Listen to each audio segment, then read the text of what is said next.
Medical college ഡോക്ടർമാരുടെ സമരം താൽക്കാലികമായി പിൻവലിച്ചു. ഒപികൾ ഇന്നു മുതൽ പ്രവർത്തിക്കും. ഡിഎംഇയുടെ സാന്നിധ്യത്തിൽ നടത്തിയ ചർച്ചയ്ക്ക് പിന്നാലെയാണ് തീരുമാനം.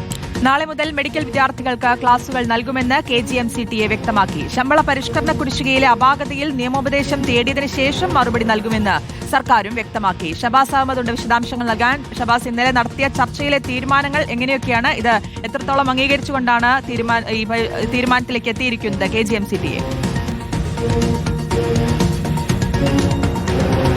മെഡിക്കൽ കോളേജിലെ ഡോക്ടർമാർ അക്കാദമിക് ബഹിഷ്കരണവും OP ബഹിഷ്കരണവും കടന്ന് സമരം ഒരു പടി കൂടി കടുപ്പിക്കാനിരിക്കുകയാണ് ഇത്തരത്തിലൊരു ചർച്ച DMEയുടെ നേതൃത്വത്തിൽ നടത്തിയിരിക്കുന്നത്. ധനകാര്യ വകുപ്പ് അഡീഷണൽ ചീഫ് സെക്രട്ടറിയും ആരോഗ്യ വകുപ്പിന്റെ അഡീഷണൽ ചീഫ് സെക്രട്ടറിയുമായാണ് ഇന്നലെ ചർച്ച നടത്തിയത്. ചർച്ച ഭാഗികമായി വിജയം കണ്ടതുകൊണ്ടാണ് ഈ സമരം നിർത്തിവെക്കാൻ KGMCTA തീരുമാനിച്ചിരിക്കുന്നത്.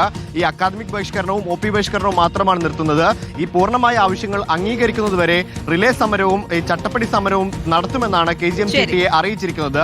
ഈ ചർച്ചയിൽ പ്രകാരം ഈ എൻട്രി കാഡർ തസ്തികയിലുള്ളവരുടെ ശമ്പളം അത് പുനഃപരിശോധിക്കും. ഒപ്പം ഈ ശമ്പള കുടിശ്ശികയിലെ അപാകതകൾ പരിശോധിക്കുമെന്നും ഈ സർക്കാരിന്റെ ഭാഗത്തുനിന്ന് ഇവർക്ക് ഉറപ്പ് നൽകിയിട്ടുണ്ട്. സുധി, ഷബാസ് അഹമ്മദാണ് വിശദാംശങ്ങൾ നൽകിയത്.